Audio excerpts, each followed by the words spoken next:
making our forefathers proud in the city of Rocky and brotherly love. Westwood One Podcast Network brings you another free episode of Opie Radio.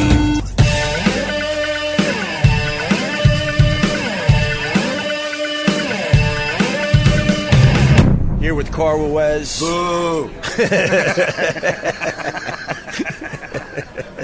My thoughts exactly. That can mean so many things right now. It fits with everything right now.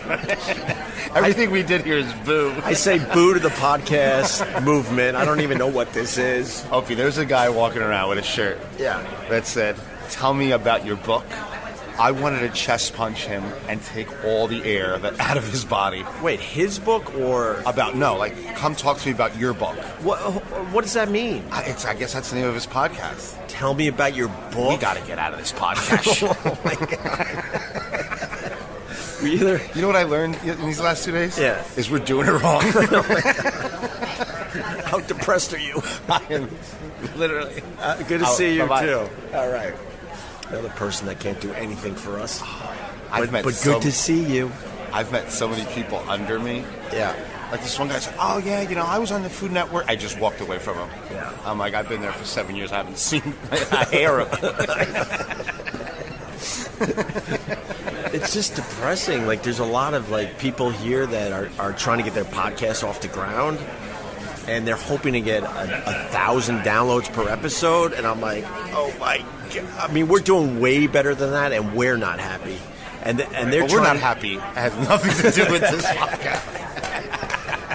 Our unhappiness comes from a completely different place. I'm starting to realize that every single person is doing a podcast at this point. So how do we rise to the top? But you know what's funny is we're probably the two only people here. Yeah. That people say hi to that aren't wearing a fucking lanyard. Yeah. With a Wikipedia description on who they are. Exactly. Like everyone's here staring at each other's lanyards. Like they would read it first. Oh, big fan. Like right. No one knows anybody. That's why I don't have a laminate on. We don't need laminates. You never wear a laminate. No, I had one. Did I wasn't going to wear it. Somebody had 4 laminates on. Right. His Glenn Beck tramp stamp was showing. Stunt brain. Stunning. It's Michael Pelka, and he lives in Delaware, so he's like, "Oh, you guys are going to be in Philly. I want to come up and say hi to you, right?" So he comes up, and the first thing he does, he signs in at registration. Holy shit, I'm such a fan. Hey, Ken Cage, how are you, buddy? How you doing? Good to see you. Grab a stool. I'm in the middle of telling I knew you were going to be here. I'd have brought you a shirt. I'll get you one. So anyway, I got to finish this thing with Stump Brain. Welcome to So our he goes through registration, and then he starts grabbing all the free swag. Dude, he had everything. I saw him. He had a cup holder, fucking a pen, for podcasts. Yeah, exactly. And then How are you? and then he just takes off. You notice he just took off? I'm like, where'd you go? We were supposed to go, there's like a tent city here at City Hall. I've never seen someone go out of their way to miss all the fun stuff. No dinner at Ralph's. He didn't do anything cool. He didn't even come to the seminar. He literally came, got a goodie bag, and just wandered around until something fun happened, then he split. Well, let me read the text from him.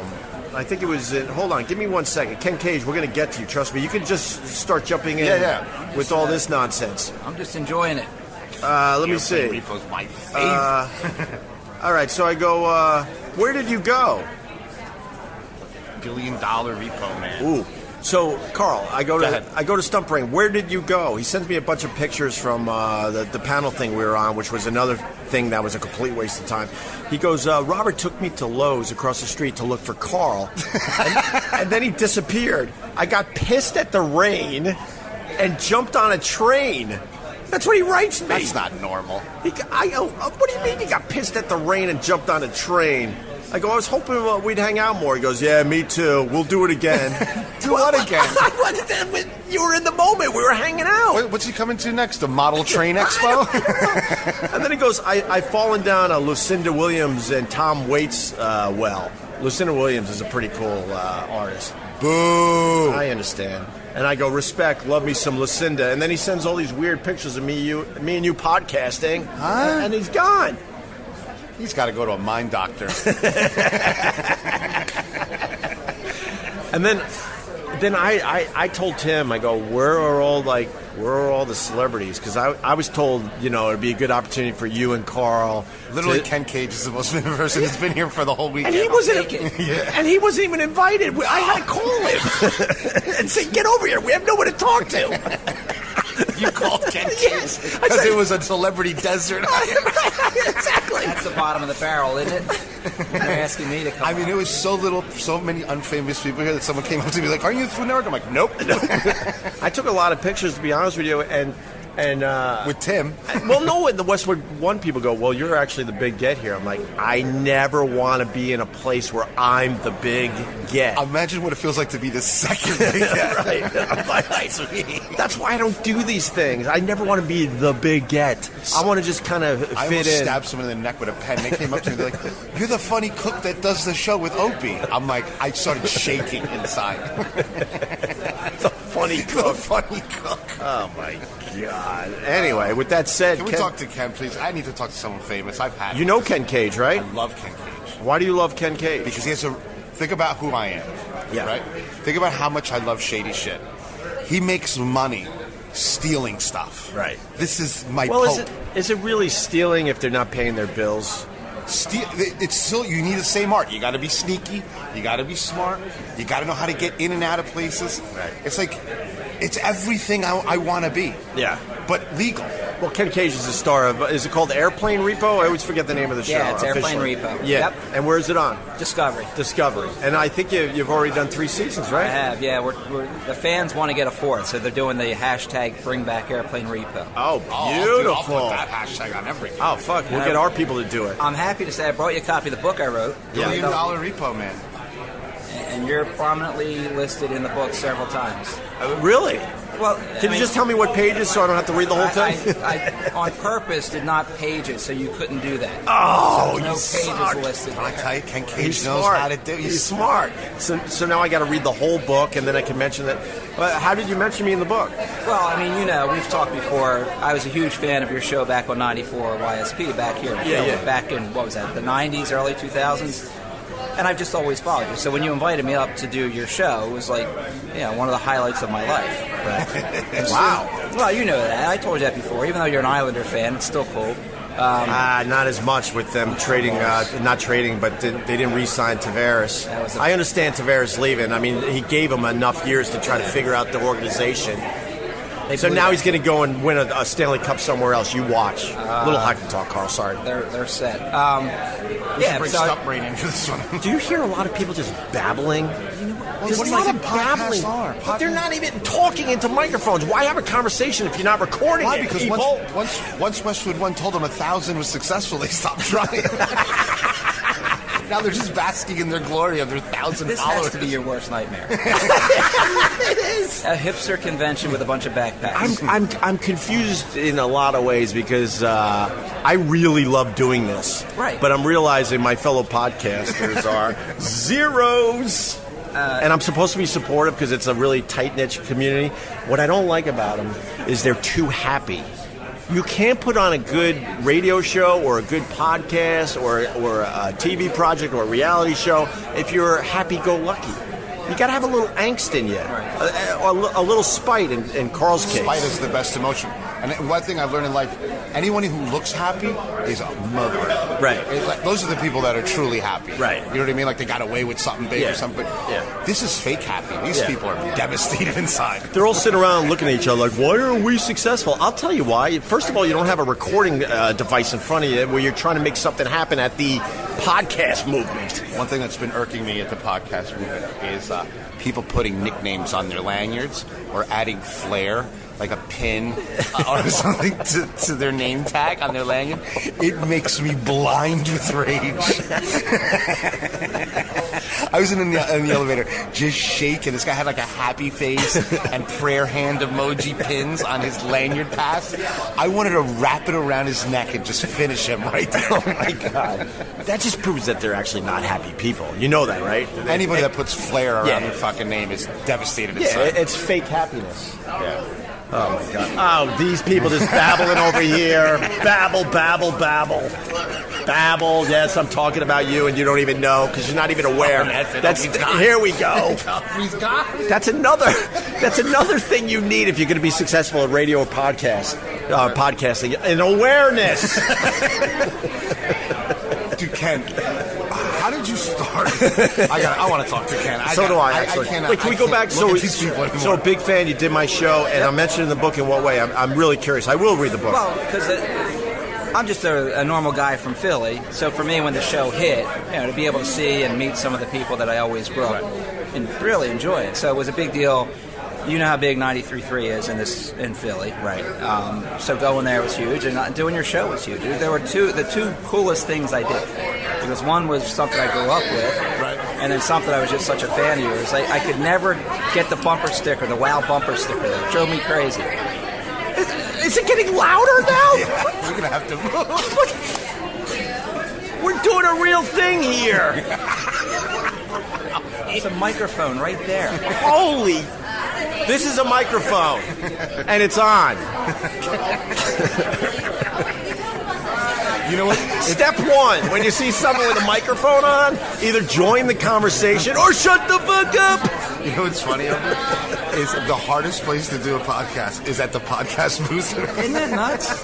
Shouldn't everybody know what's going on? No one podcasts here. They're like fans of podcasts. Why wouldn't you set up your equipment and try to get a podcast done? It's called podcast movement. Opie, I think this is your last day in the podcast movement. You're going to be shunned out. I'll never come back here. You know what's good? I will come back because it's Philly and the food. Well, we'll come back for another reason. Yeah, we don't need this. I love Philly. Philly's the new New York. Yeah, and then the guy that's in charge of the podcasting for Westwood One, who's a dear friend of mine. Speaking of YSP, Tim Sabian, he's a legend down here in Philly radio. Me. It was huge. Right. It was So big thing. he goes out to dinner with us. He's just a babbling mess, right? We're not getting anything done, which is fine. Whatever. We're after hours, and then me and Carl and Nick Solaris were outside Ralph's, which is a legendary restaurant here in Philly. By the way, the food was awesome. Fucking awesome. And old school, nothing fancy inside. This is something I learned from Carl. Some of the best places don't have a lot of bells and whistles. They're down and dirty. They got a simple menu. They don't need fancy tables and chairs and art on the wall. They don't need the waterfall. They just know cook really good food. People come and come back. Ralph's is the oldest continuously run family restaurant in America. It's old.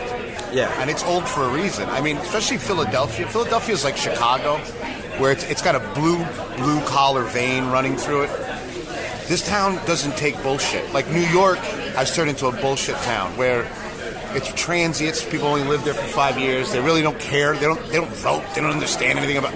Philly's real people from Philly. If you open a nonsense restaurant here, it gets eaten up. Yeah. Because the blue collar food here is so good. You go to Nick's, you go to John's, you go anywhere, and for $10 you can eat like a king. Yeah.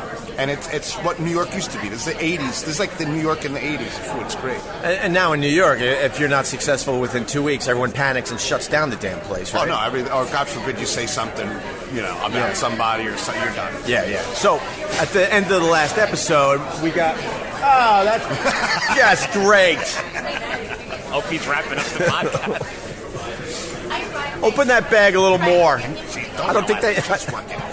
Yes, she is. She's actually working hard. She's at least trying to do something.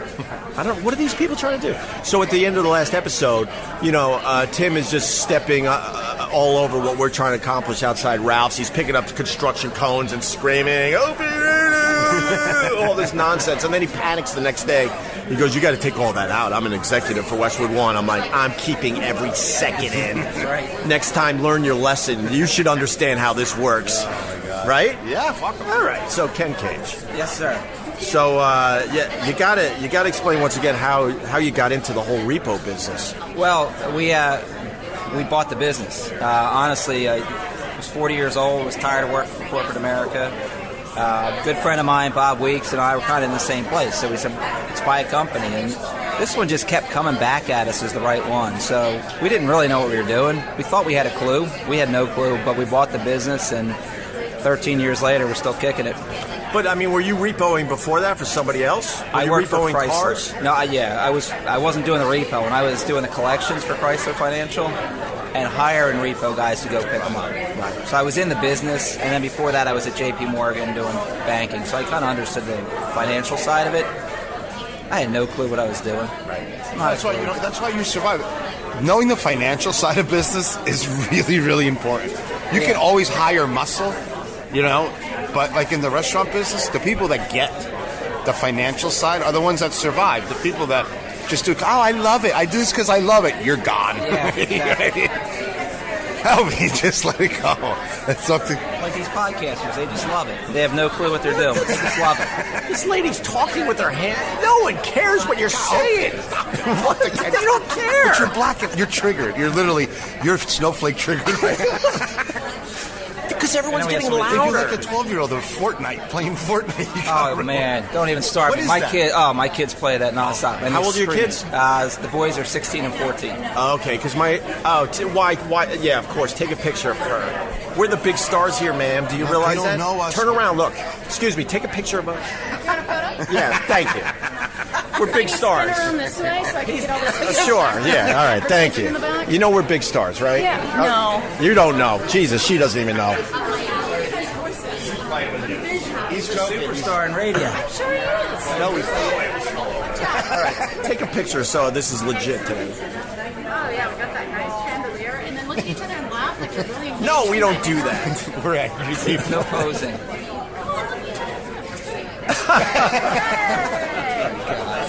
All right. Thank you. Thank you very much. All right. See? That, Now you got to stop. Now we have a new definition of money shot. all right. Anyway. In Cage because he's interesting and he has a career that's going upwards. So we should listen to him. No, but I'm fascinated by the fact that, you got to have balls to just sneak on someone's property and repo their shit. When did you realize you could do that job?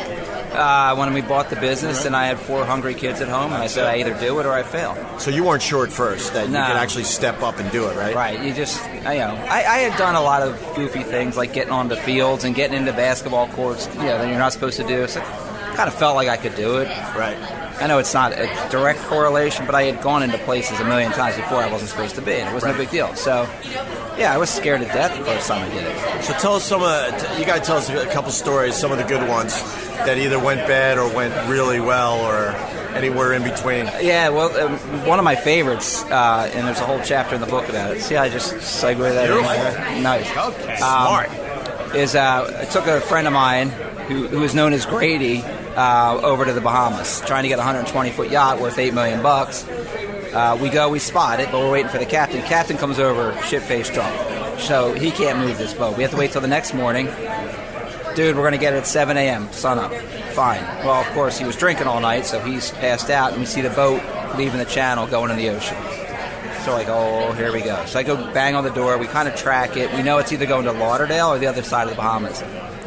Long story short, we hop on a plane, go to Lauderdale, get it. Bank gives it back. Next morning, he runs again. We get it. 3 times. Every time he threw the rope over, we were there to tie it up for him. The 3rd time, he wanted to run again, but the captain's wife was on board, and she said, screw this, I'm out. These guys are weird. They're freaking me out.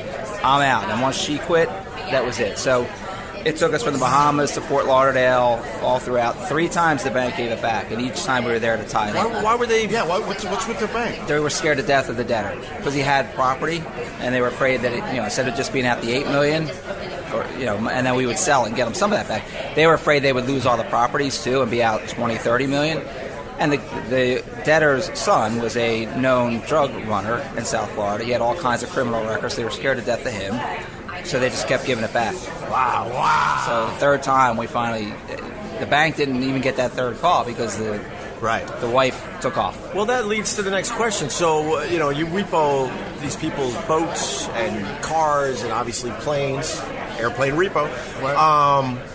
Are you ever scared they're going to come and try to do something to you because they know you were the one that took their plane? You know what? Not personally, I don't think that. I mean, at the time they will, and they have. But most of the people we deal with are so wealthy, they have their attorneys on speed dial. So we have to deal with a lot of egos. And I can stay pretty cool. I've done all kinds of neat stuff that I've learned to stay calm, so I can kind of talk him off the ledge. Yeah, but I've been chased around a field. Some drunk dude in Arkansas had a shovel, and he was just swinging and chasing. What were you repossessing in Arkansas? The state? A piece of crap. Yeah, exactly.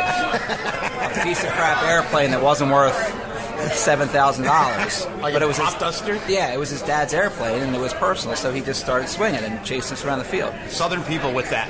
You take someone's dad's shit in the South, you got yourself the Civil War all over again. Oh. That was my daddy's. Right. It's over, right? Exactly. It's over. Absolutely. I've been chased down the St. Johns River in Florida, getting shot at. So, and it was a Cuban national guy who was here illegally. I apologize. So we took his one boat from behind his house. We're getting towed because the tide was too low. Well, he had another boat back there.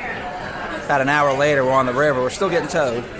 You see that other boat coming nose up. Oh, yeah. So we called a mayday in to the Coast Guard. But in the meantime, he's popping, and he's trying to get us. So now we got to get the towboat to go as quick as he can because we don't have the motors running. Luckily, the Coast Guard cut him off. Next thing I know, he no longer was running that car dealership or car shop he had in Jacksonville. He's gone. He went home. He went home? He went home. Wow. Cubans get very upset. Oh, he was an arrogant jerk, too. Oh, yeah. Earlier in the day, he was just, smug about it and everything. It wasn't even his boat. They were just parked back there, and he's like, you'll never find it. Okay, I'll never find it. So, you're obviously repoing the boats. You're hitching them to some kind of vehicle, but you're also sea tow, right? But yes. Oh, you sea tow them? Yeah, generally. Because we've had people that tie the. It's been a while since Opie's been on Long Island. No, I'm an idiot because I'm thinking. My question was going to be, how do you hotwire these things to fucking get them started and get out of there? But I'm assuming. Sometimes you got to do that because you don't have as much time to get a rope on it. Right. And sometimes sea tow can't. We did one up in Massachusetts this week, and the sea tow guy's like, "Yeah, I'll be there sometime tomorrow." I'm like, "Dude, I need it today." So we had to find a captain. Luckily, the captain knew where to get a spare key for us. Right. Wait, so you get the captain on your side because he doesn't own the boat. We hire our own captain. Right. We hire a captain. But do you ever get the captain of that actual boat? Sometimes. Going, look, we got to take this thing, and we can either do it the easy way or the hard way. Exactly. Gotcha. You can get paid, right, or not. Either way, I'm taking the boat. Right. So they're like, all right, I'll get my money. And same with the pilots. We've had a couple people. They'll charge us a lot, but the bank's like, from $3 million plane, I'll spend $1,000 for a pilot. What's the nicest plane you ever? It was a almost brand new Gulfstream G150. Oh, that's a pretty nice fucking plane. It was worth about $12 million. Yeah, that was gorgeous. Did you get to fly in it? No. Pissed me off. I was in the middle of California, and they're like, "Yeah, we're going to leave it there. We'll fly it later." I'm like, son of a bitch. So, I had to drive out of Central Florida. And where do you're like, all right, so say you take this plane. Where do you take the plane? The bank doesn't have a plane parking lot. No, we have an office down in Orlando at the executive airport there. So we take as many as we can to the executive airport. We also keep a lot of planes at Houston Hobby Airport. So we have different airports throughout the country. Does anyone ever try to steal shit back from you? They have. Yes. We had one guy we took at Tuskegee, where the airmen are. We took an old beach aircraft. He also had a fighter jet that we took. He had a fighter jet? He owned a fighter jet. We repoed So you took stuff from Jason Bourne. More or less, yeah. Unbelievable. Yeah. So we took the fighter jet. Then the other plane next to it, brakes were bad, couldn't fly it. So we talked to the maintenance guy, and we're like, fix the brakes, we'll pay you whatever it is, we'll get it in a week. Well, he calls us in a week, goes, by the way, your plane's missing. Well, he knew the owner, and he let him take it. We tracked the flight. He went from there to Montgomery, Alabama, and then he tracked the flight to Destin, Florida. So we had the cops in Destin waiting for him. When he landed, cops surrounded the airplane, yanked him out, and we took the plane back. Wow. And now he's in trouble for stealing, right? Oh, yeah. Yep. That's grand theft of his own thing. That's not your problem. Exactly, that's not your problem. We got it back. Some of the planes you fly right out of the situation? Oh, yeah. I need to talk to Mark. Yeah. It's legal to have a fighter jet? Yeah. As long as it's not armed, I guess. Exactly. Yeah, there's a lot of old What was it, like a MiG? fighters. Honestly, I don't remember. It was a 60s jet of some sort. What does that cost to maintain? I mean, it's got to be insane. It's not as geared up as you're thinking with the military jets. It's a real stripped down version of it. It still has the same look, but it's not nearly as expensive to maintain as the true military in action jets. Wow. But it's cool looking, and then the cockpit still comes over the top and locks. Yeah, you get all jet stuff. Oh, it's cool as can be. Yeah. Talk about the adrenaline rush when you're taking someone's plane and you got to take off with it. You know what? There was one time in Jersey. Of course, it's Jersey, right? Okay. Welcome to Jersey. Exactly. Cops always show up at Jersey, which is fine. But we take an airplane out of the flight school. All of a sudden, the owner of the airport comes, and it's an old Italian guy in Jersey. You get where I'm going with this. Yeah. So we take the airplane, and we're at the threshold. We're running it up to make sure it can fly. All of a sudden, we see this white caddy coming down. Again, how stereotypical. Yeah. Coming flying down the taxiway. So we, said, whatever, we're just taking off. As we take off, he ended up cutting in after us. But the whole time I'm thinking he could just cut in and kill us. Right. So it's like, you got to get this off the air, into the air fast. And we did. We just flew it to the next airport, which was a 3-minute flight. That's scary as all get out. Yeah. I've had some real shady flights. Imagine. It's not. Plus, you're in a not fun. blind plane. Like, Yeah, you don't really know how it. I mean, maintained you know how to fly, but you don't know how it was maintained. If there's a little issue with this or that you have to adjust for. Yep. All that yeah, because first of all, if they're not paying for the plane, they're not caring for the plane. Exactly. So you're literally going up in the air with someone's middle finger. Like, they don't care anymore about this thing. The only reason they care about it is because you're in it. If not, it's just sitting there, right? Right. And honestly, most people don't even know that it can get repoed. And that's the thing. So they're. Well, how about this? Have you ever been in a plane and realized right away, like, shit, there was a real issue with this plane that you had no idea? Yeah, it's only had. How'd you handle twice. it? You find the closest airport, which in most areas are not too far away, so then you can just put it down in a couple minutes. The one in Jersey, there was an airport 3 flying minutes away, so we were able to put it down. Do you think Sully could have made it back to the airport, or do you feel like he wanted to be a rock star and land that thing and wanted to land that thing in the Hudson River? There's rumors that a lot of people, I mean, there's haters no matter what you do. I mean, in the end, the guy saved everyone's life, but then you get the haters. This was more of a joke question than anything, but there are people out there that went, he just wanted to look like a rock star. He had plenty of time to circle that shit back to the airport. There's no way. There's no way anybody would choose to put it in the water. That has it. All right, we have some. Holy, now they're doing shout-outs. That's great. But I don't know why my podcast isn't taking off. What do you mean taking off? 1,000 followers. You're good. I just simply don't understand. This is a giant participation trophy. I haven't seen one of these podcasters turn anything on. What are you doing here? You're not going to learn anything from the seminars, right? We're the ones doing the seminar. Right. Every question they would ask Opie a question, and he would literally just look at the person and just go, "You know what? That's a great question. I don't know." Like 4 fucking times. You know what? I'm going to have to think about that one. oh man, Oh my God! I'm not here to learn about. None of these people can teach me anything. What do you call those mustaches? handlebar. The handlebar. Yeah. The Raleigh finger. There's a Raleigh fingers here. Look at that. Oh my God. How much attention do you need that you have a mustache like? He's 10 feet away. Oh my God! Ask him where the baby bones are. Are you trying to look like the Iron Sheik or Nice. what? He looks like the Iron Sheik. Who cares? I know you don't care because it's me and Ken that are going to have to fight. Right? You're just going to throw that pod mic at his head. No one recognizes me, so I'm going to grow a handlebar mustache, and I'm going to wax the tips and curl them just right. Then people are going to start staring at Gotta me. get out of here. Philly's really wearing on Opie. Anyway, so what was the other thing?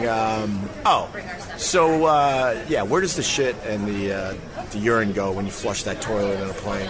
Oh gosh, they handle it. The airport handles that all for you. Oh, so It goes it's in a gray holding water? tank. I thought It's on a holding tank. I thought you just release it into the air. Oh gosh, no. Some of the commercial airplanes did that. I don't know if you heard about that. It was a year or two ago. They were releasing it, and then all these houses had blue ice. They call it blue ice, or it's a chunk of blue ice that goes crashing through their roof, right? Yeah, it was nasty. Yeah, it's supposed to get handled at the airport. Wait, so they were trying to? Why would they do that? I mean, is it that much of a big deal to wait until you land to get rid of the waste? Honestly, I don't know if they did it on purpose. They might have, but it's a lot of weight, and obviously the lighter the plane, the better the fuel efficiency. Right. Got to keep it light. So they were trying to sneak that by everybody? It seems like it. It seems like it for sure. That's right. Superstar right here. Do a little slow pan while we podcast with Ken Kane. Oh, you want this thing? Oh, you got it. Here you go. Better side anyway. Here you go. A little picture for the kid. He's all excited. I don't even know. No idea who you are. That wasn't even a real He probably doesn't know who I am. That's all right. He knows you're a podcaster. Yeah. Everybody is. That stung. I can feel that stung. He's going to go back to his friends. So what do you do? I don't know. I filmed some up-and-coming podcasters. I don't know who I was filming. He looked at Opie. He's like, that guy definitely has at least 2,000 subscriptions. He's doubled it this week. Don't forget it. Oh, man. Can you imagine if you only had 2,000 people listening? Yeah, we would not be doing this now. We're doing very well. We want to be doing even better, but we're happy with where this is You know at what's right funny now. with the podcast community is they're okay with slow growth, and that's something you got to learn. I mean, you got to really learn. Podcasts grow in a different way than a radio show or something like that. It's so different, and they're fine. I mean, some of these people shouldn't be doing podcasts. Yeah. Some of that. There's one about leaves that was really weird. Yeah. You should meet somebody with she's cute. The one girl with the Superwoman outfit with one leg missing, and What? She had one leg? no, she had the outfit was she had a leg. She had two legs, but one blue fabric. The fabric went down one leg, not the other leg. So she's all hanging out the one side. Oh, I thought she had a fake leg. Nah, that really, I'm rocks. sorry. That would have been awesome. I didn't mean to tease you like that. I like hot amputees. Who doesn't? I mean, seriously. I got an amputee story. Oh, you don't. I really do have an amputee story. You want to hear it? I mean, we can't stop it. So back in the day, Bill O'Reilly wanted us on his TV show, the No Spin Zone, and then he spun us round and round until we fucking puked from being dizzy. But his show's called the No Spin Zone. What an idiot. Ken, I'm going to have you repo Opie's story. So setting up for the big interview with Bill O'Reilly, they had one of these producers come in, right? Right. And she was very attracted to the kid. She liked you, huh? Yeah. So she came in day after day to do the pre-interview and do B-roll and all this. So we were hanging out with her. And then after the show, we were drinking with her and all this, right? And anyway, I had a girlfriend at the time, so I didn't go there. But I came close, and I got to tell you the story. So now we're doing a signing at Hooters on 56th Street, and she came to get B-roll. At that moment, after knowing her for a couple weeks and her hanging out with us, I look over to her and I realize she's got a fake fucking arm with a bracelet on it. So I tap Anthony on the leg, like, dude, look. I would have loved to see Anthony's face when you... And then everyone on my staff on the show, we all realized at the same moment at Hooters that she was hiding her fake arm from us all that time. Was she hiding it or she was flaunting it? How do you not notice? When she's in the studio, But did she hanging, have it like in a pocket? I don't know how she did, but none of us. Was she like walking around like Napoleon? I don't know. It's a mannequin arm. It looks like a mannequin arm. It's really creepy. It's creepy. That doesn't bother me one bit. They got the leg thing figured out, but they don't have the arm thing figured out. I think that's kind of erotic. So anyway, and she was pretty. I need a girlfriend. she was pretty sexy. This is So not the place for that. No. So I find myself after one of these nights drinking. We're on a rooftop in the Village with her, and she invites me down to her apartment. And I was in a bad relationship, so I'm like, I'm thinking about it. I'll be honest, I was thinking about it. So I go down to her Guys, apartment. that's all we think about. I Can I get away with this? Can I get away with this? That's my whole life is can I get away with this? It was still innocent. I go down to her apartment, and all her roommates are high as shit listening to Pink Floyd. And it's really dark with a couple candles lit, and I'm like, what the fuck's going on here? Because the excuse was I got to get something from my apartment or whatever. I'm like, okay, we're all hanging out. So next thing you know, I hear her call my name from her room, right? So I open a door. It's the bathroom. She's in the bathtub, completely naked, with her arm off. Oh, no. So out of the ridiculousness of the situation, I'm really hot and cold about this whole thing. the rest of her body was really nice. I mean, really nice. Yeah, right. Everything was all right. How bad was the arm? Was it like a little shark gnaw on the bottom? It was above the elbow. Oh, and that's high. And she took it off, and she had candles lit. She was setting the mood. She's like, she didn't want to get it wet. Was it wood? It was plastic, like Ken said. Yeah. They really are like mannequin arms. Why didn't she just leave it? So leave it on. I think she was feeling comfortable, like, this is me, and let's get it on. I'm attracted to you.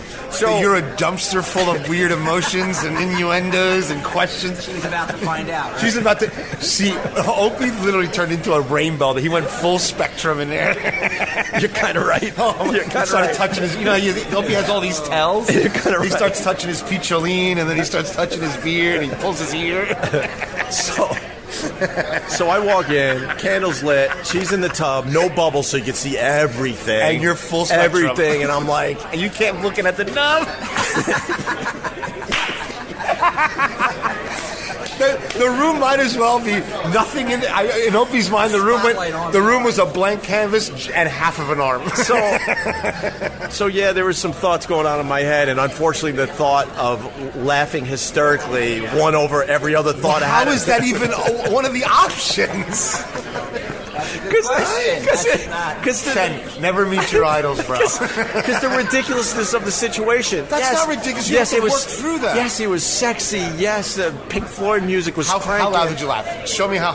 I just do it now. That loud? No way. and then I couldn't stop. She gets so mad. I'm like, I can't do this. I just can't do this because I really was still with somebody, right? How are you? Oh, hey. Watch, she's how's it going? Good. We're podcasting. Sorry to interrupt you. I don't mean to interrupt. No problem. Everybody's doing good? Good. Yeah. Okay, I'm moving on. All right. Oh, you're good. You're good. I forgot her name already. Wasn't she on the podcast panel with us? Oh no, she was the. She's cute. She was the one that. She was the moderator, right? Yes. Opie, did you hit your head? We only did one thing. You forgot it. She has both her arms though, so he forgot about her. There's Ken. So I'm laughing hysterically, and then I can't stop laughing. I politely was like, I can't. I just can't do this, and I left, and I saw my way out. She got a bathrobe on as quick as possible, and at the top of the stairs, soaking wet without an arm and a bathrobe on, she's screaming at me, going, "Get back here!" Wow. And you didn't go back? No, and I'm laughing up at the stairs as I'm looking at her at the top of the stairs, and then I walked home laughing the entire way home. You're thinking, I can't wait to tell Anthony tomorrow, yes. aren't you? Oh, yeah, we told this story on the air. Oh, I can't wait to see Oh, yeah, that's the God's honest truth, man. I just, I got the sexiness of it, but I also got how this is so ridiculous. I just wish I knew you back then so I could follow you in these situations and jump in at the last second and close them for you, because how hot was she? Scale of 1 to 10. If she had... Well, not that the arm should get in the way. She was probably a good solid 7 to 8. Jesus. Yeah, she was all right. And the arm brought her back brought her all the way down to laugh? Well, I got another story. I'm not sure if we ever told this on the air, but so we had an office in NEW that, it was like a clubhouse. So before the show we were in there. After the show we brought everyone in there, and we just continued because me and Anthony at the time, we just didn't want to go home to our significant others. I was in a bad relationship. He was in a bad marriage, whatever. So we just hung out as long as we could in the office.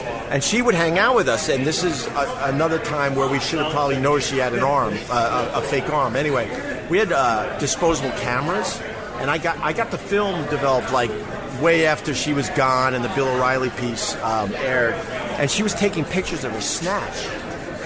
She would just go like this. She was wearing a sundress, and the time she did that, she had a string hanging out because she was having her period, and I guess she forgot or thought it was covered, and because it was a portable, it was a disposable camera. She had no idea, because nowadays you can take a picture and check it. She's like, "Oh, I'm going to leave pictures of my snatch for him. This will get him going." And we got the pictures developed finally when we found this old disposable. Like, what the fuck is this? And there were other pictures in there that proved it was her, and she was taking pictures of her pussy with a string hanging out. Yeah, I don't see anything wrong with that. So, I have no problems with that. Oh, you would dig in, right? There's very few things that can stop me. Police and maybe death. Maybe death. Maybe. And the smell, no problem. There's nothing. First day of a period, no problem. That doesn't even faze me. At no point would I walk in and go, You can appreciate it. that. Okay. I can appreciate it. I'm just trying to dig through all my emotions, and laughter is not even in the top 1,000. I think I was also a little, like, just in a weird way uncomfortable because I was like, what the fuck is going on here? So, right, I don't know. The mustache guy's finally leaving. Opie, let these people go. You're like a pit bull. Stop it. I was going to say something. Stop it. Hey, man, I'm just seeing who you are, Dan Leonard. Podcast Kiss. Podcast Kids. I like your mustache. Thank you. This isn't going to help. Why? Because you can't, unless I rub my mustache against it. Oh, there's a way. That was perfect. That was awesome, man. Thank you. Now you don't have to Foley the mustache. Okay, there you go. Is that t-shirt working for you? Nope. Wait, what? Oh, you got the I am the man from Nantucket shirt from our Nantucket Just trying to meet some ladies. You know what? Raleigh Fingers / the Iron Sheik got the best of me in the end. He got you. I bow to you, sir. Bravo. Bravo.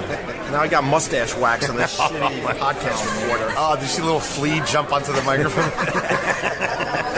Look, it's all waxy. See, that makes me laugh. Seeing a hot girl in a tub, it doesn't make me laugh. I mean, I'm just trying to figure out where you come from.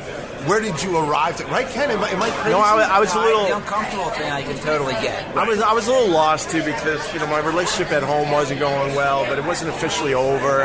And honestly, I was a little attracted to the amputee girl.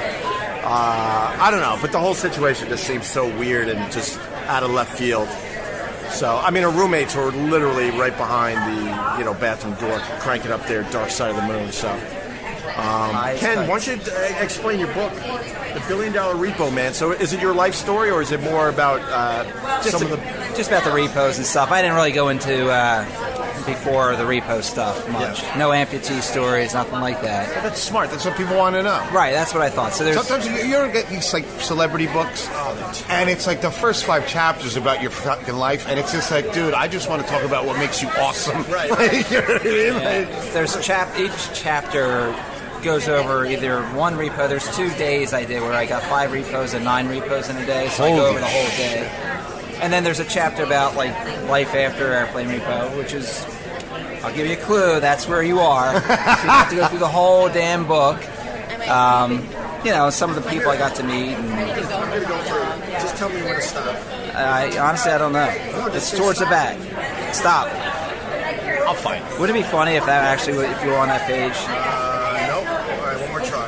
Because Opie had me up there a few times. I love Ken Cage, and he supports me, and he fights the good fight on the social media. That's fun. I actually saw, just coming up here this morning, listened to your YouTube piece with Bichetti. Yeah. About, everything that went down. That was fascinating. Oh, thanks, bud. I just feel like you and I have a lot in common because you were talking about being the boss man and how all the crap falls on you. Right. And that's, Danny's a great guy. I love him. But I get all this crap because I'm the one yelling at people. And I'm just like, God, it was kind of interesting, a lot of the parallels. And I had a lot of pressure and stress put on me during the O&A years, so, I believe it. And some bitterness kind of sank in there. So, I actually had some, when we first got the show, I had a regular partner who was a former WWE wrestler. And we were supposed to do it together. I took him everywhere with me, and he was working for me. But we, all the TV stuff, if you look at all the earlier news stuff on NBC and Wall Street Journal, this guy was with me. Well, once the show came, he kind of decided he wanted to be his own personality and compete against me on the show. So you can imagine, like, that just created this huge It's angst just for me. terrible. There's enough room for everybody. He was supposed to be my partner like Danny is on the show. Yeah. And then I had to fire the guy, and then I acted like a jerk, too. I did things I shouldn't have done in response. Right. And then that's how I ended up meeting Danny, which was great, because Danny's fantastic. Right. But Everyone has their responsibility in it. I hate the fact that so much of the responsibility has been put on me, and it's like, look, they were no treat to work with either, and they had their responsibility in the whole thing, and how the O&A show just imploded in the end. You know what I mean? Yeah. So it's like there's enough room for everyone. I don't listen to Anthony's show. I don't care about it. I couldn't tell you the first thing about it. I don't listen to Jimmy's show. I don't care about it. But even through all this bitterness and all the stuff I've been through the breakup of the show, I still wish them the best. Right. But I have moved on, and I don't focus on what they're doing, although we're talking about it now, obviously. I know, it's my fault. But these guys seem to know every move I make. It's so weird. I hear you. I mean, when you're emotionally invested as you were into what you're doing, I mean, it wasn't just, I feel like doing this. You were emotionally into it. That's why it was so good, and you could tell. So then when and that's how I felt. I felt that this guy was a friend of mine. Right. And then in the end, he goes with the former owner of my company who hated me and goes to the National Enquirer. Wow. So before the first episode came out, I was in the National Enquirer. What did he say about you? That everything I did was fake and I never did a repo. Right. It's like, come on. But I didn't act right either, so I take my share of that. But I understand. I just feel like there was a lot, when I'm listening to it, I just felt a lot of parallels. Right. When you're in that high chair, you're willing to take all the hits and the responsibility. But then you also end up taking all the pot shots. You don't get you take all the hits, but you don't take the same amount of credit. Right. Which is really, really frustrating. So yeah. I literally held that show together for a long time, and that doesn't take away from their talents. But in the end, I held that fucking thing together. Right. Because I knew what the fuck I'm doing. I had fun. And that beer show we did. Come on, my guy was... That was fun. My brew guy was good. Yeah. 2SP. What's your favorite beer right now? I just go to them mostly. And I'm not a huge beer guy. I like the 2SP stuff. I like Brooklyn Lager for some reason. I can't... It's good I stuff. apologize I like it for that, but... I like Brooklyn Lager. Carl turned me on to Chinese beer recently. Cheap Chinese beer is awesome. Holy, it really is. It's very refreshing. I drink very quickly, and because I drink Boilermakers, so I'm constantly drinking bourbon, and I just use that to keep me from passing out. And it's I like cheap beer. I like the taste of it. And Chinese and Japanese cheap beers. But you used a word in there that perfectly describes Chinese beers and Japanese beers. Crisp. They're very crisp. Very crisp and nice. They go down nice, and they're nice great when they're really cold. Oh, my God. I actually worked with 2SP to develop a beer. We called it Yahtzee because that's my catchphrase on the show. Nice. So we had a Yahtzee Ale. It was an English bitter. It was 4% ABV. But it was crisp. 4%. It was good. That's a nice. So you could keep pounding. You can pound all day. Yeah. That's what I do. I pretty much drink since I wake up till I go to sleep. I'm working through it. I'm working through it. Carl's an animal. I really don't know how he does it. I killed Opie's agent last night. So yeah, what happened? So after I left, Opie's agent. I guess you want to have a heart-to-heart with me. Where's my career going? So one thing that media guys do, I mean agents and stuff, and I know this from just experiences, they try to match up with you. Like sit down but I don't think he realized that I'm a monster, right? So we're going drink for drink. He's drinking B&B. I'm drinking Jim Beam, bro. He got up, dropped the glass, and he's like stumbling, and the bartender's like, "Is he okay?" I'm like, "One more." She's like, "I don't think I can serve him." I give her $20. She's like, "One B&B coming up." Exactly. And then that was it. And after that, his one eye was closed. He's like, "Can you give me a cigarette?" I'm like, "You don't smoke." He goes, "I just need a cigarette." Oh my God, he's an older guy too. Oh yeah, he almost didn't make it. Oh, that's hilarious. So you didn't get through the He whole couldn't finish one story. Exactly. Yeah. He's like, "I fell off the bike and broke my neck. Can I get a cigarette?" Who does that? That's why he's an agent instead of doing this. I love him though, but he's definitely not. Yeah, he had a tough bike accident. He's all right. He's a good guy. He's all right. All right, Ken Got a Cage. fan over there. I like it. Where? Right there, the girl in the pink jacket. She's putting sanitizer on her hand. She was. Who are you? Eva, please no. Who are you? She's not. It's Opie. Opie, stop it. She's got a knitting show. Yeah, she's not a fan of yours. She just has glaucoma. She's staring at us. Maybe it was glaucoma. Skinny Michael Moore, love your podcast. Skinny Michael Moore. I think that's the name of his podcast, Skinny Michael Moore. All right, should we wrap up? What are we doing? Well, we're going home. We're driving home, right? Any more panels? No. Opie was the best. Opie, what did you do? Well, you know what? I don't remember. I'm giving you nothing. I thought Opie was like in a congressional hearing up there. I got. Over north up there. I'm going to tear down a wall. I'll tell you why this is killing me right now, because this is funny for the podcast and stuff. But Carl was very complimentary after my panel, our panel. I just told people the truth. Ken Cage. So thanks. How do we get the book? Amazon, or you can, if you want an autographed copy, kencagerepo@gmail.com. Got to sign this one for the kid. Do it for Opie. That's why I bought the pen. Yeah. Hey, where are we going with aviation as we wrap up? What do you mean? What the hell as kind far of- as general aviation? You really are a podcaster. No, I'll tell you, because I forgot where it was, but they're talking about flying trains. Did you see that article the other day? Oh, gosh. But if it's in the air, isn't it just a plane? I'm so sick of people going, oh, flying cars. That would mean you got a fucking A plane with a plane. wheels. Right. Did you see the flying trains yet? I haven't seen that. They got some weird new technology where the train takes off. Then how's it land? I don't know. I didn't get that far in the article. Flying trains. Opie just looks at the picture and goes, Wow. Could you see him like with his little he has these readers from CVS? Yeah. And he's just going through the paper. He goes like the weird. I bet you has his feed is all those weird technology and science or who would have known it fucking articles. No, actually, I got Google alerts for Little People, Big World. If you need to know, if you need to know the truth, there's a lot of drama in that family. Why you laugh at hot girls in tubs? There's a lot of drama in that family. You have no arm. Ron Valeri, who was the one that listened to me when I said Ron Valeri was trying to hire me to go to Boston to go to AAF. And I said, they had a night show available, but I was already doing nights at BAB. And I was the one that said, look, I'm working with this new guy, Anthony, who is as green comes, but, a natural talent. And Ron Valeri believed in my vision, and I sent him tapes and he goes, wow. All right, yeah, we'll bring you up to Boston, do afternoon drive instead. So I'll always love that guy. Right. But what he told me, he was the one that told me, all you need to do is read the first paragraph of any article and you're good. Well, and I sort of do that now, Larry. Until you ask the follow-up question. Exactly. What do you mean flying train? Boo! I don't know. I don't care.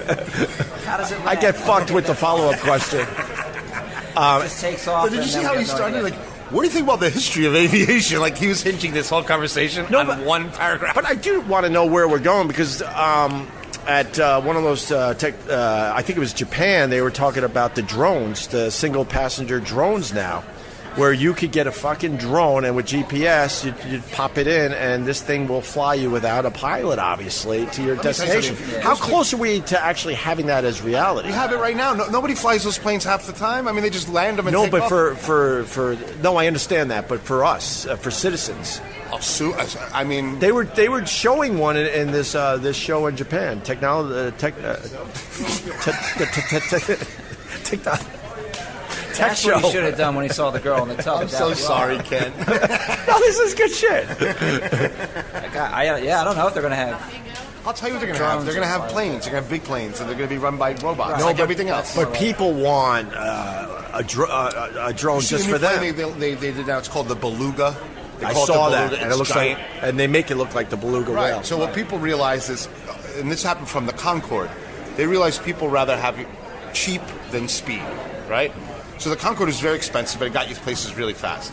But they decided to go the other route, which is make planes ginormous, like a bus or a train, and very comfortable. So people have no problems. They're zombies. They have no problems sitting on a plane for 8 hours as long as they have Wi-Fi and fucking cheap soda. Right. You know what I mean? Yeah. And that's the history of aviation. That's going to be what aviation is. So you think these ginormous planes, and for $99 you go fucking anywhere. And you got a little like a little bar area that you can walk around to, and commercial flights are changing from a business structure to a vacation structure, because people don't need to travel for business anymore. You can you can have Wi-Fi, you can communicate with people. Right, of course. So that whole thing, like this whole conference shit, It's falling apart. It's gone.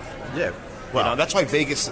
You saw Vegas. Vegas is they're the smartest business people, right? Because they're the best people at corralling people. And if you notice how they quickly went from the convention centers to concerts, restaurants, because they know that business shit is almost video gone. conferencing is huge. Oh yeah. And with that said, as we wrap up from the podcast movement, none of these people really needed to be here.